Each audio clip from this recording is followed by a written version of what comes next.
All right, round one with the new setup. Hey guys, this is Greg with Butter Suspension. Um, Today I'm going to rebuild a old Rockshox Judy damper. um, there's a bunch of different versions of this damper. There are some that are totally rebuildable, and there are some that you should not rebuild. I'm also going to show you a really cool version of this damper that came. Oh, rude. Rude. Sorry, technical difficulties. I'm also going to show you a version of this damper that was used in some of the White Brothers forks. White Brothers says that this is their own design, and to a certain extent that's true, but also it's very obviously based on the Judy damper as far as the seals are the same, the through shaft, the piston in the middle is basically the same. So let me show you some examples. Very, very first gen Judy damper. These were plastic. I'm pretty sure they did this because it was cheap to manufacture, it's relatively light, but unfortunately the plastic ones just don't hold up to hard riding. You know, if you get enough flex in the system, like you can actually kind of move this by hand, and you can't really have stuff that moves when you're trying to seal oil. Also, with these would get really hot, and the plastic would expand, and then this seal right here would just let go of all the oil. You always knew when your damper was blown in a Judy because A, the damping wouldn't work, and B, you would go to take the lower legs off, and the right leg, whichever leg had this damper in, because you can swap them, the right leg would be full of oil because it would all come out of the damper.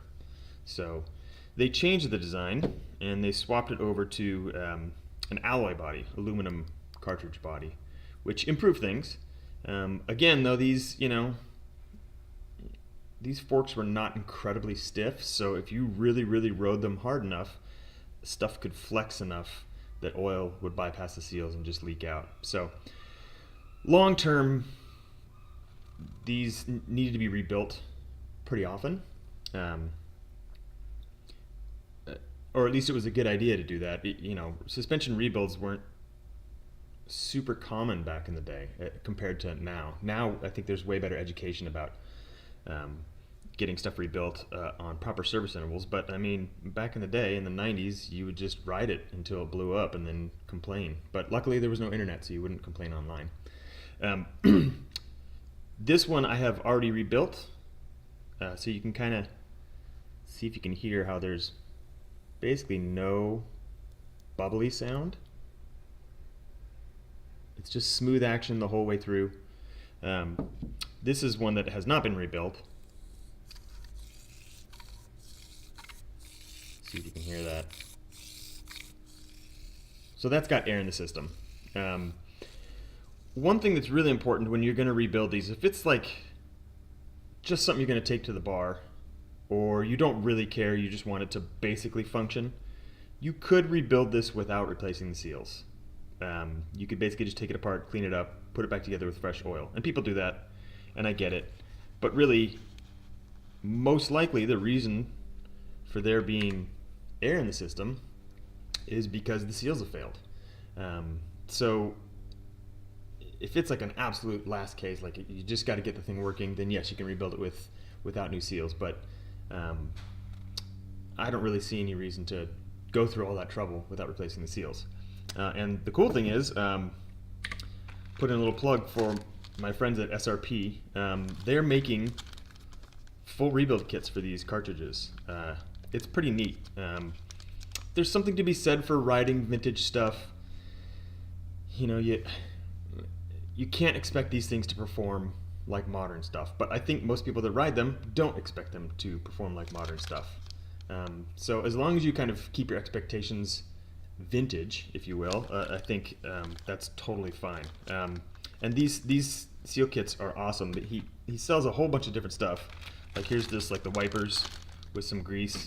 The seal kits come with all the seals needed to rebuild the cartridge, plus a bottle of oil, and it comes in 7 or 5 weight based on how heavy of a rider you are. If you're a heavier rider, you want a little bit thicker oil.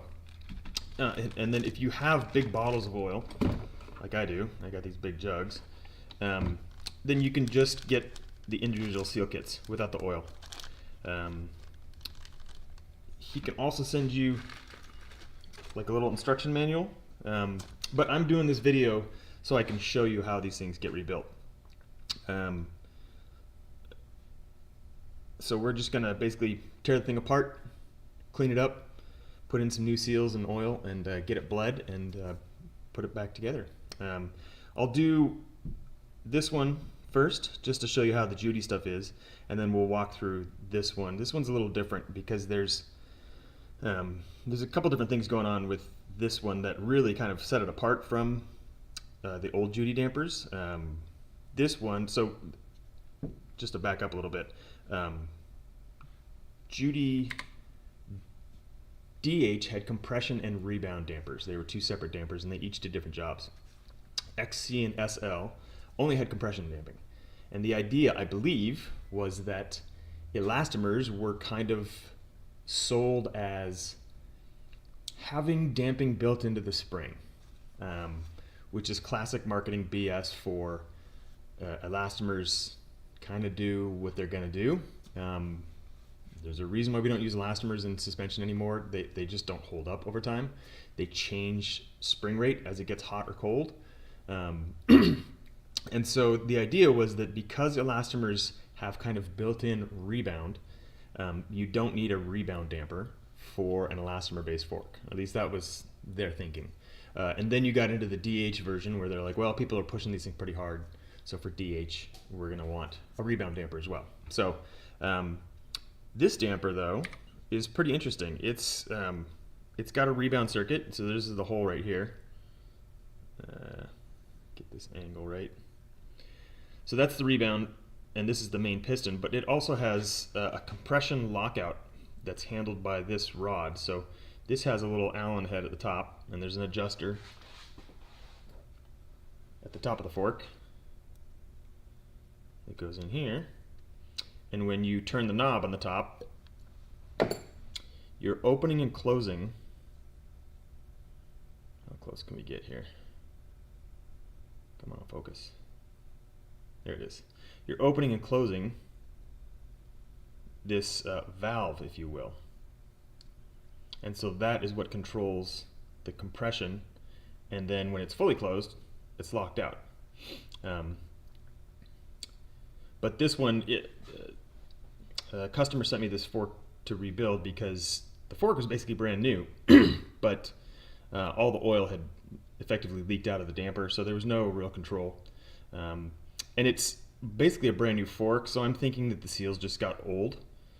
So we're going to replace all the seals on this, get it rebuilt, and get that back to him. So huge thanks to this customer for his patience. It's taken a while for me to get to filming this video because we're working on getting the new camera set up. So on the vintage stuff, I always appreciate it when people just kind of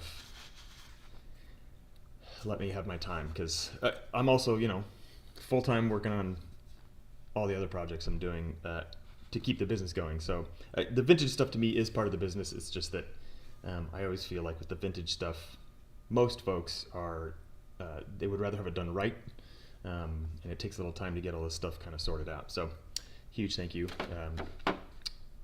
for your patience. So let's get cracking. We will move all these out of the way. Oh, one other thing that's really cool about this damper. These Judy dampers just push into the lower leg and then a circlip holds it in place, which is easy for assembly, but also makes it so that there's more possibility for play. This damper threads into the bottom of the upper leg, so that really adds kind of like an extra level of stiffness where this thing isn't rocking around as much, because as you add layers of stiffness, it prevents stuff getting side loaded, and that prevents stuff from leaking. So it's pretty slick. Okay. So this one is the one, yeah, that's the one I've already rebuilt. So we will play with this one. A couple tools you'll need for this. Obviously, you're going to need a seal kit. I'm going to use this one.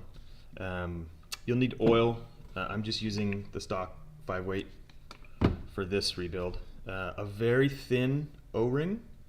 You'll see this when I bleed the cartridge in a little bit. This helps get all the air out. A big tub of slick honey, although these come with little tubes of slick oleum, which is slick honey, which is Judy butter, etc., etc. And then I'm going to use a very smooth, blunt object. Basically, this is just socket extensions I'm going to use to push seals one way or the other to get things in, get things out. Circlip pliers, because inside here there's a circlip. And then it's really helpful to have basically a set of third hands, but I'm going to use some rubberized soft jaws for the vise, so that when we go to bleed it, that way I can hold the damper here, and I can cycle it, and it would take 2 people to do that without this setup. So.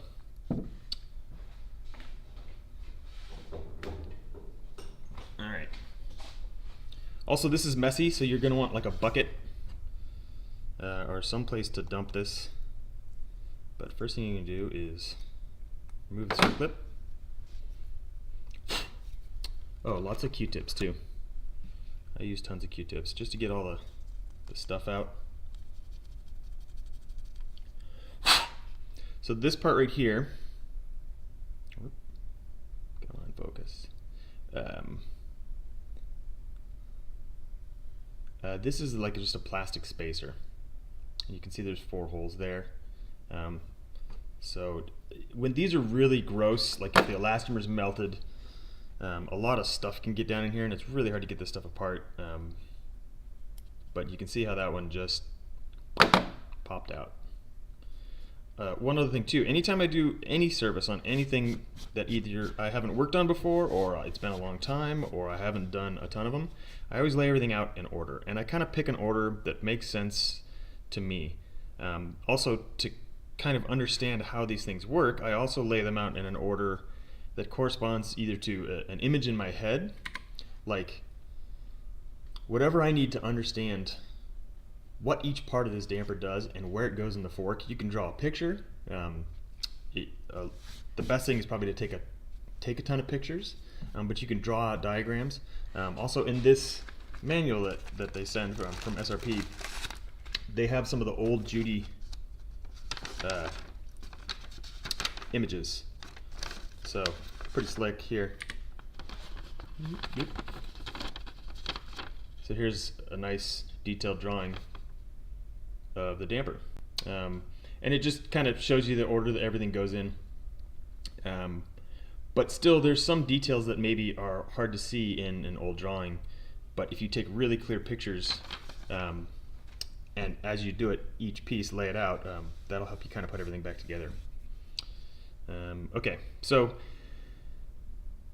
it doesn't really matter how you take this apart. You can see on this end we had a circlip holding everything together, and that's because this is a compression damper. It's getting used in both directions, but the actual damping force is in the compression side. So they put this circlip and this spacer so that it doesn't just pop the seal out.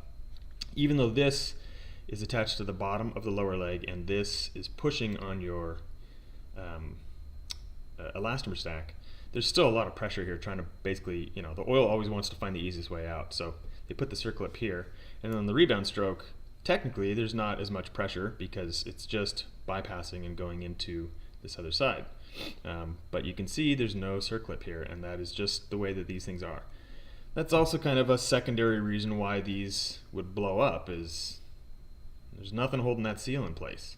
On the White Brothers damper, you'll see there's a circlip here, there's a circlip here. They really kind of realize, hey, these things see a lot of abuse, and so let's make sure that we try and keep everything together. So when you go to take these apart, doesn't really matter which end you do. but you're basically just gonna bang on this to get the shaft out and get the oil out. I'm gonna grab a little tub.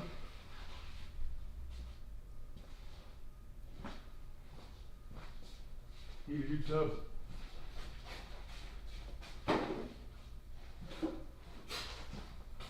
I have a sink set up for this, but it's hard to get the camera everywhere, so so you can see it's a plastic mallet, not a metal, but the seal's starting to pop out right here.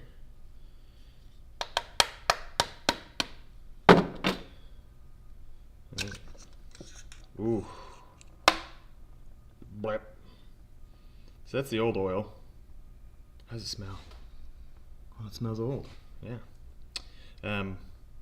So, in keeping in line with the idea of keeping everything in line, this popped out. So I'm going to set all this here in the order that I want this stuff to go back together. That's pretty gross. To give you an idea, it should be basically clear or red. So that's a lot of dirt and nastiness, but that's what we're here for.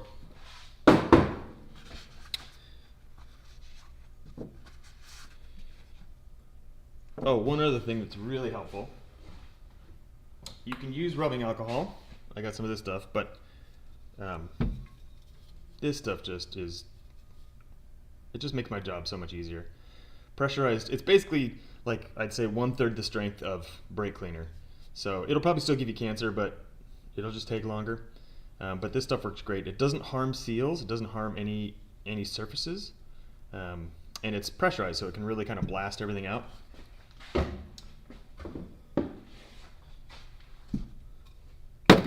I go through lots of that stuff. So we'll do a little clean.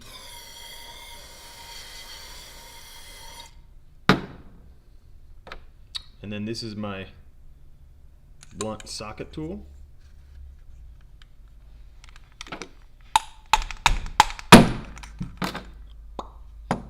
So there's the old seal. Give this another spray.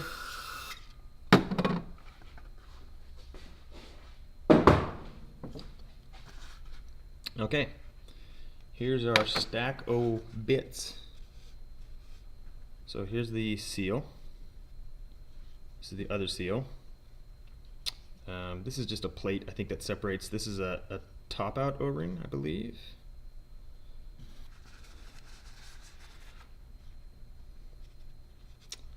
And you just kind of do it like that. One thing that's also really important on rebuilding any suspension, again, if you're just trying to get this thing going and it's not perfect, okay, that's fine. But if you're actually going to ride this stuff, you really want to make sure that all the sealing surfaces are in good shape.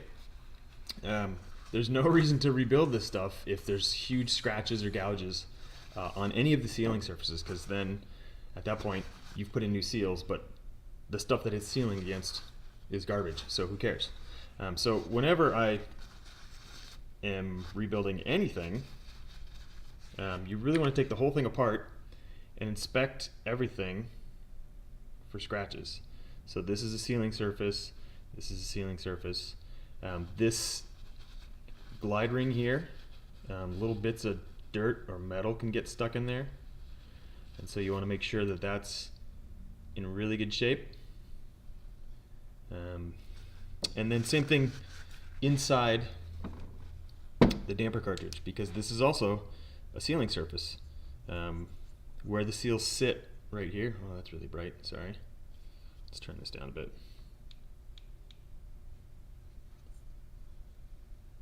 So all of this, the whole inside of this tube needs to be basically perfect if you really want it to work properly.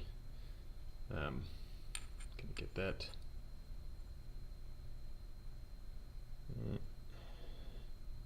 So you just want to inspect the whole thing, make sure it's very smooth, no nicks, no burrs, and this one looks to be in really good shape. I'll go in and clean out the groove where the circlip was sitting, because I don't want that stuff reintroduced. So I'll take all that out.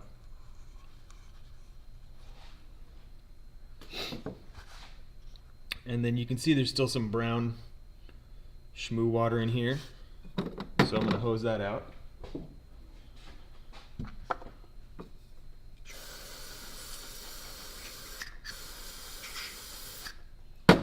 And then inside here is your compression adjuster. I'm pretty sure that's a 3 mil. It's been a minute. 2.5.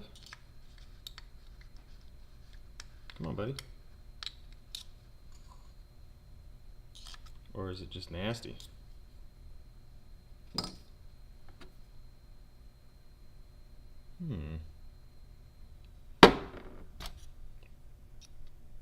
Oh, it's a 2. Okay. So this adjuster pushes on a pin. Let me get this. I'll figure this out. There's a pin inside here. I'll take this all apart and we'll see it. But the adjuster pushes on this pin, which then, pushes this plate to preload that spring against that shim, which then basically makes the valve for the oil harder to push oil through. So as you run this in, it gets tighter, puts more pressure, you back it off, less pressure. But inside here, because this is containing oil, there's an O-ring on this adjuster. So you want to take this all the way out. Let's see how gross this is. Yeah, that's pretty gross. And if you want to get real fun, you can pull this thing apart. I mean, if we're going to clean the whole thing, might as well. So you spring this. It's tricky, it doesn't want to. So there's the pin. And I'm going to push that pin out. And now, there's the pin, and then this whole thing comes apart. You'll notice there's a direction. That has to have the pin sit in it. Spring, little hat, and then your damping shims, if I remember correctly, your damping shims are right here, and these are captured. So this whole thing is, it's either threaded together or pressed together. I think it's threaded together. But if these are in good shape, just leave them alone. It's still worth like a good spray out, but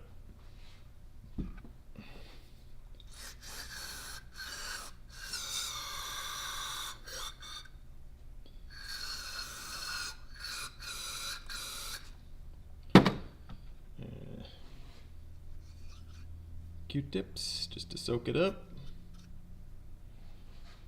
This stuff evaporates pretty quickly too, so you don't want that in the damper, but because it evaporates, it won't become an issue in a few minutes. So clean, clean, clean. Okay.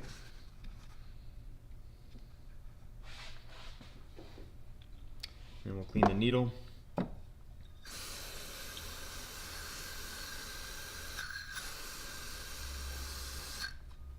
And then this is one of the O-rings you're going to replace too.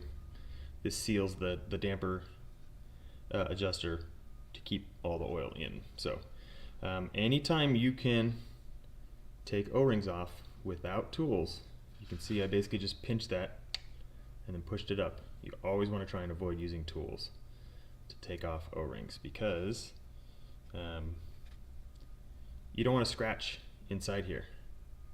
That's a sealing surface. And so anytime you can do that just with your hands, you're going to avoid the remote possibility that you're going to scratch it.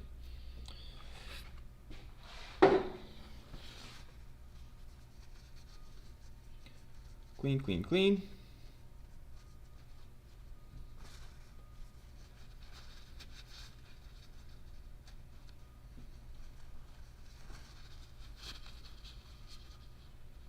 Sorry, I'm I'm forgetting where my camera is. It's new. This is the new setup.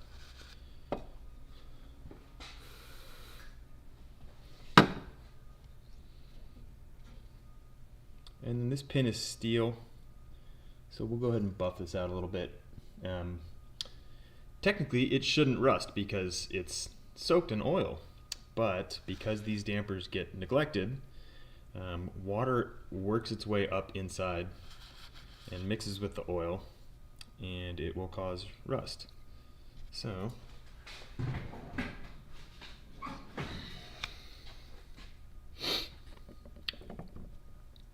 couple drops of oil.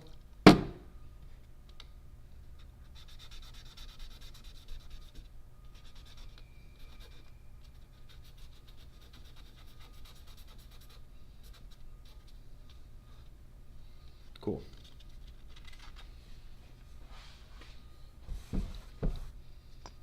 Okay. So I'm going to open the kit. Keep in mind this kit works on a few generations and different versions of these dampers. So you're not going to use everything in this kit. I mean, as you can see, here's a really big O-ring, and there's no big O-ring in here. But there's that top out one.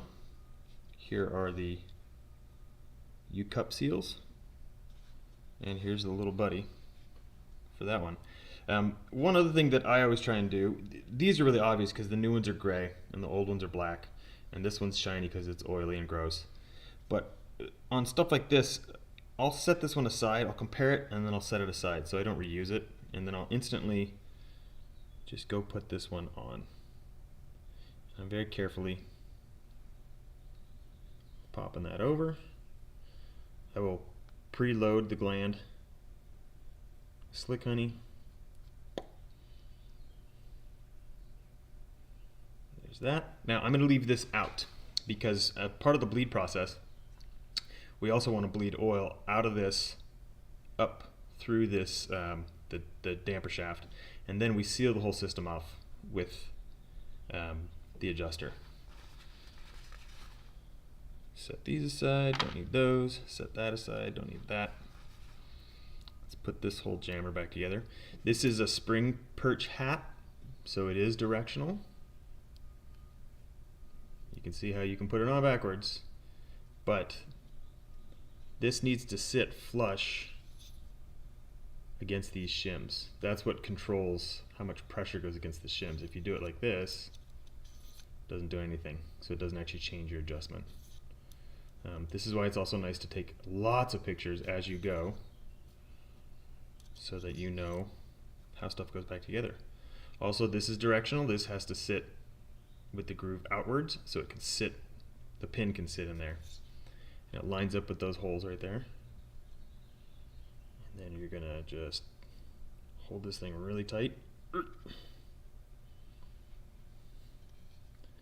It's pretty well sprung. That's what he said. You can also just press it against the bench, and you'll see it sits in. And then the end of this, see if I can capture that. This has a groove cut into it, and that's what makes the click.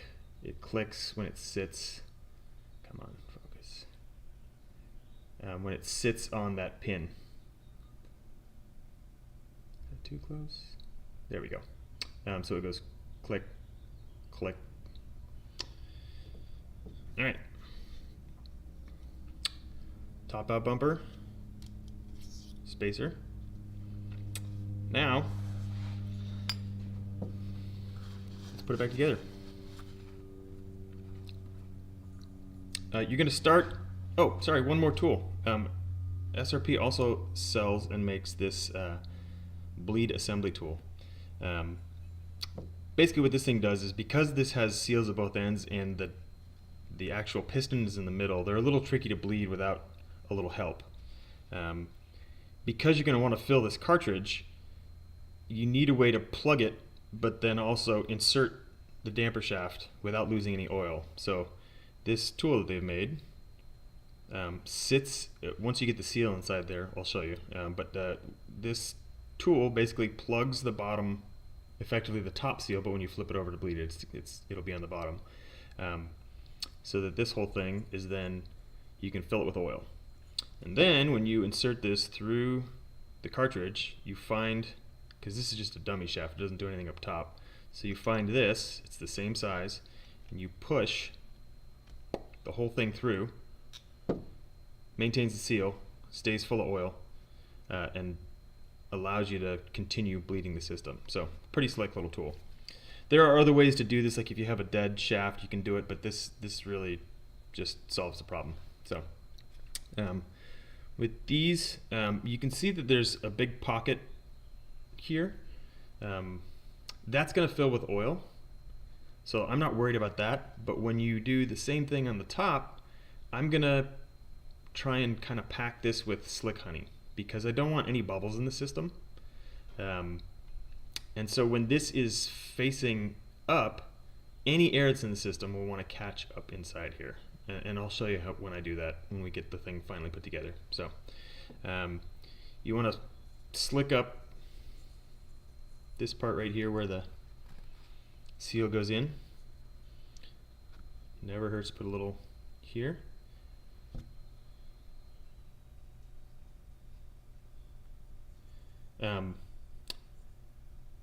This part is effectively the bottom, towards the bottom of the fork.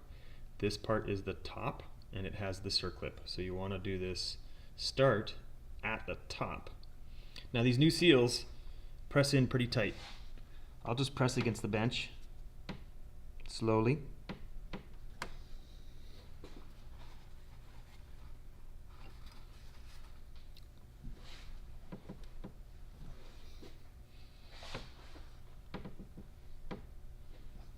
They're really hard to get in, and that's okay, because it's a seal.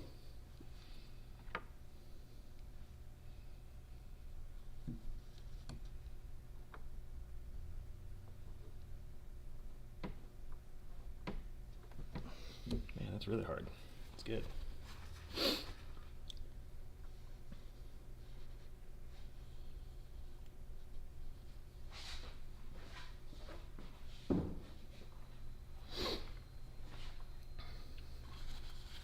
You can also use basically a socket that's just barely undersized. You want to make sure that it's chamfered everywhere and there's no rough edges, because you don't want to hurt the seal and you don't want to hurt your cartridge body. You can also use a vise and very slowly compress this.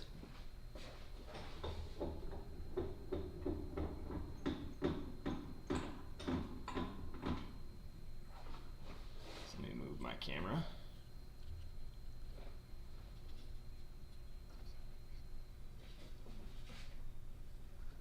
Come on, camera.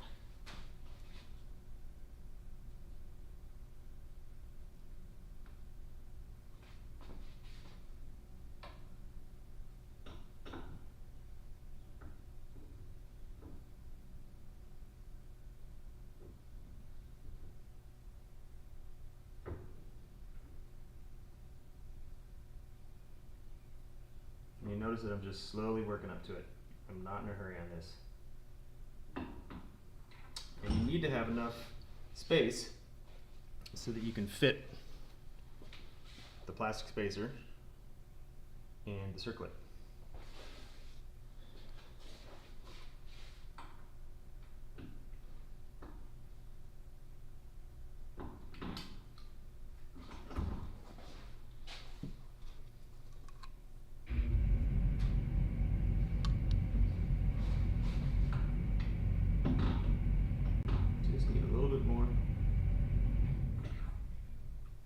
Looking for that circlip groove to show up.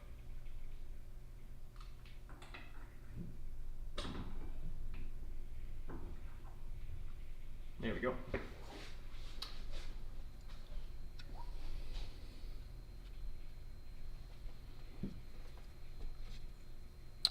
Circlips generally have a rounded edge and a sharp edge, and the sharp edge wants to face out because you want that sharp edge to bite into that groove.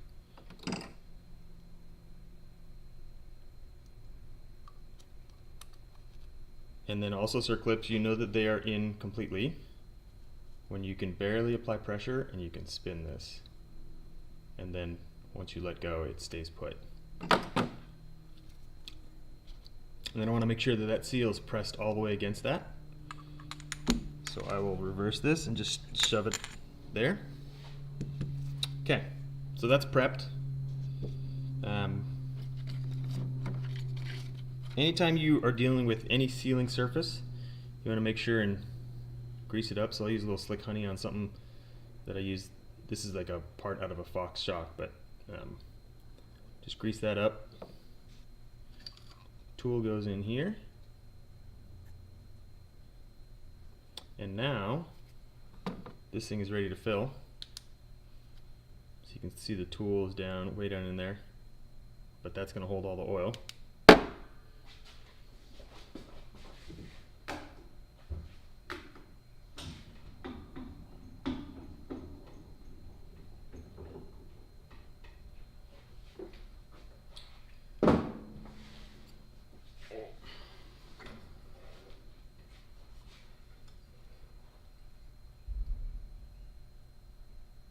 Alright.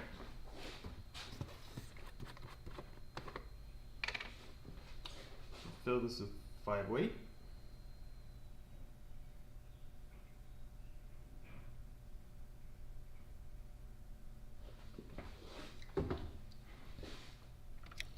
And I'll take like a little plastic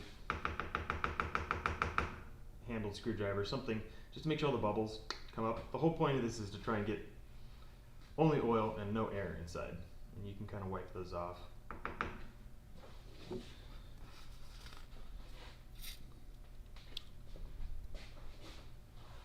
So this is going to insert down. I'm going to try and find the tool. And also know that if you're going to do this, oil is going to get everywhere. There's almost no way to do this without getting oil. So you can see I have this vise set up over a tub. You can do it over a plastic bin. But the nice thing about having an overflow is you know that you are always dealing with oil.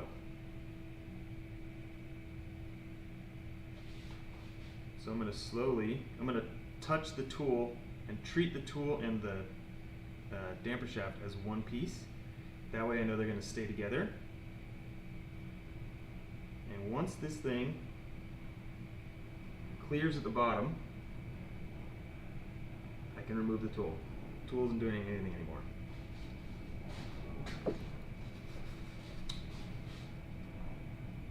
So I'm going to take off this spacer. Hopefully we can see. As I do this, there should be a few bubbles that are coming through. Not a lot though, because this whole thing is full of oil. You can cycle it. Oh, you can see oil starting to come out through the actual shaft. But really all I care about is making sure that I see any bubbles coming out of this part.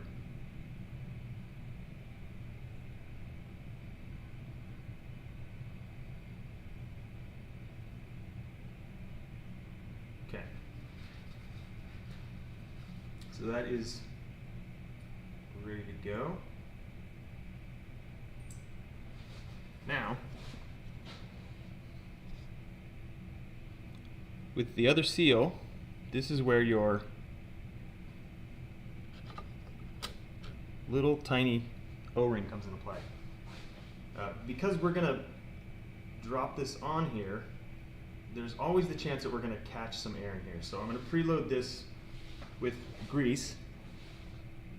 This stuff dissolves into the oil, so it's not a big deal to have this grease. Slick honey, not any old grease. So I'm basically going to preload this. You could put oil in here, but as soon as you flip it upside down, oil is going to fall right out. So, I've pre-packed that, and then this O-ring is going to act as kind of like a straw.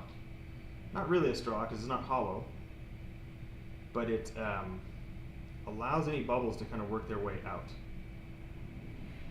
So I've got this loaded in here. You don't want a whole lot sticking out because you don't want any of it to go down inside the damper other than just a little bit, but you load the whole thing on.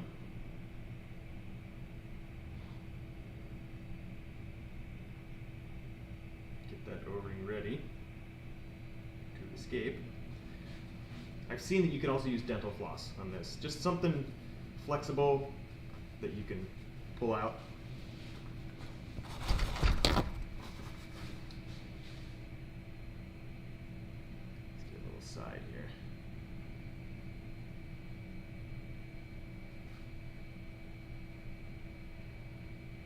Just give it a couple more cycles.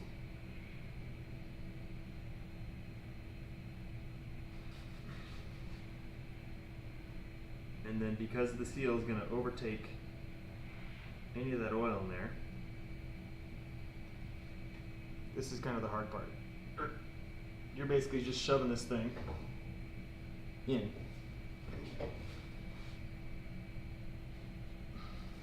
This is where like a really big deep socket helps.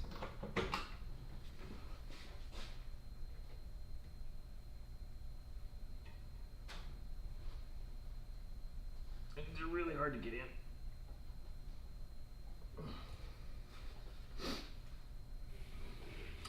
Some of the oil's starting to squirt out here, which is exactly what I want.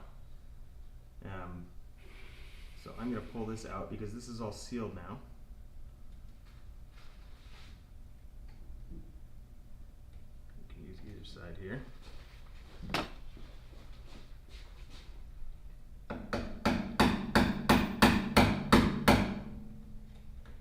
It seems barbaric, it's because it is. This is old tech.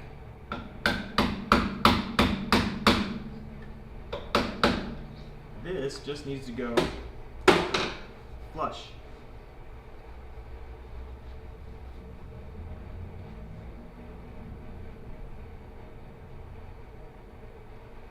Get a little bit out of there.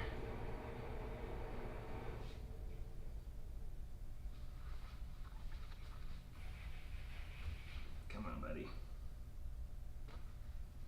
A little bit of nubbin here. Okay. So slowly this will push oil out of the damper shaft. So we'll need to fill that a little bit.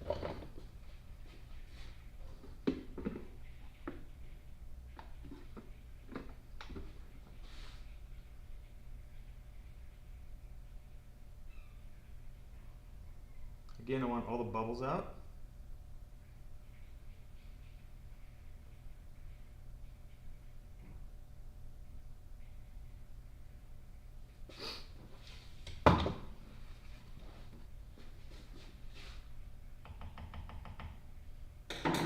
Plastic handle.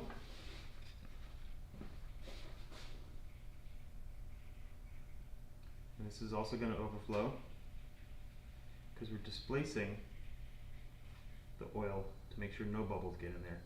When that O-ring hits that point, you really want to gently and carefully start to thread this in. You don't want to chop the O-ring as you go.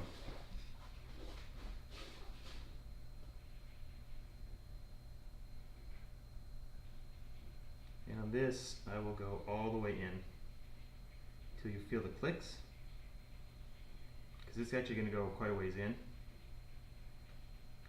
Click, click, click.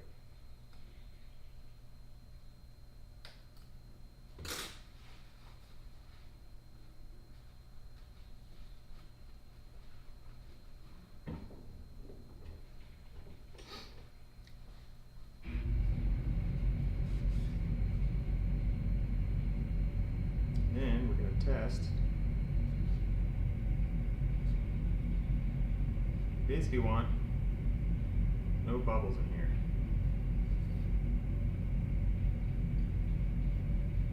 If there's one very tiny bubble, I'm gonna call it okay, because these are tricky to bleed 100% perfectly.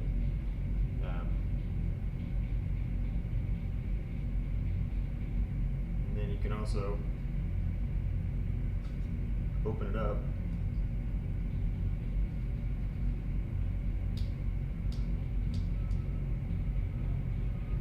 And it should be faster on compression.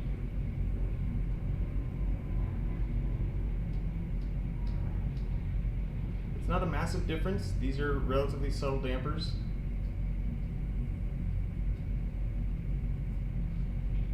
But there you go.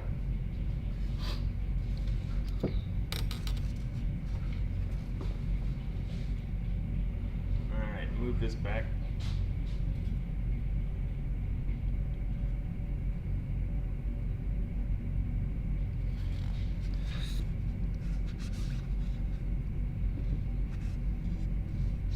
Okay, this took a little longer than I thought.